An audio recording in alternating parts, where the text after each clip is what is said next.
There's no mistaking BMW's X6 for anything else. In terms of styling, it's probably closest to SsangYong's Action or perhaps the popular Mazda CX-7. A sporty, coupe-like four-wheel drive, but they're poles apart in price and performance.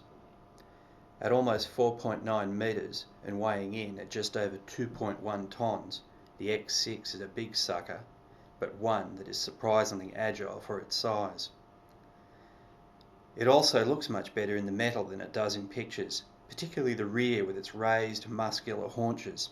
The V8 sits on 20-inch 315/35s. X6 comes with a choice of 3-litre petrol, 3-litre diesel and 4.4-litre V8 engines, all of them twin turbos. The diesel, the subject of our test, puts out 210 kilowatts of power and 580 newton meters of torque and can sprint from 0 to 100 kilometers an hour in 6.9 seconds. That's almost as much torque as the V8, but it uses just 9 litres of diesel per 100 kilometres. X6 sits on the same platform as the X5 wagon with the same X-Drive all-wheel drive system, but in keeping with its sporting aspirations, it also gets gear change paddle shifts. In addition to all-wheel drive and a limited slip rear diff, it also adds dynamic performance control that regulates the delivery of power to individual rear wheels during cornering. What it means is that it's very difficult to lose control of this vehicle, even pushing hard along wet, muddy dirt roads. So, you get a sporty drive with a high driving position that doesn't mind getting its feet dirty. Prices for X6 start at 114 grand, with the diesel starting from 120. Well, here we are. It feels like a BMW, and that's the important thing. It's a big car, moving slowly. You can feel the weight of the vehicle, and going into corners you can feel the weight trying to carry you wide, but it's quite agile. The diesel will account for 60% sales of this vehicle, and to our mind is probably the best option.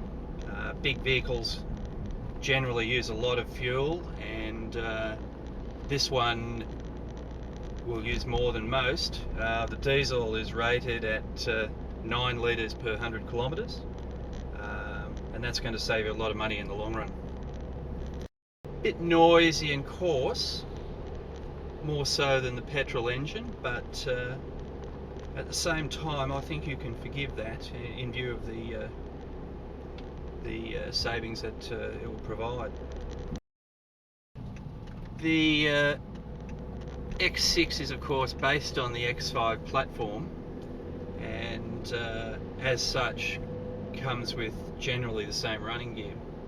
The one thing that it gets that the X5 doesn't is steering wheel gear change paddles. These thingies here can be a bit confusing when you first start using them, but you get used to them. I suppose the most impressive feature of this car is the styling. It's not quite a four-wheel drive, it's not quite a sports car, it's somewhere in between. We're still trying to figure out whether we like it or not, but one thing's for sure, BMW is having no trouble selling it, so that means it works. Anecdotally, people like the car because they get the same sporty drive as a sports car, but they don't get the bad back out of it after a week behind the wheel, a week of getting into those really low slung cars. It takes its toll after a while on us old fellas. So that's one good reason for buying it. The other, it has a knock around sort of feel to it. You can punt it hard, won't hurt the car, it's quick, it handles well. Lots of grip, as we discovered on some muddy dirt roads in Victoria recently.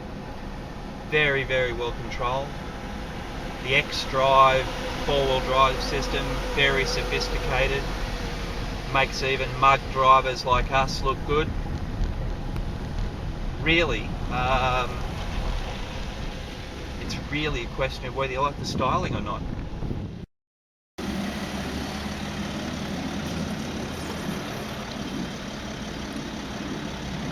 So, that was the X6. I still can't work out whether I like it or not. No, I wouldn't say that. I do like it, but I don't get it. I think BMW deserves credit for trying something a bit different. Feels like a BMW, drives like a BMW, even smells like a Beamer. That's a good thing. Out of 10, 7. No, make that 7.5.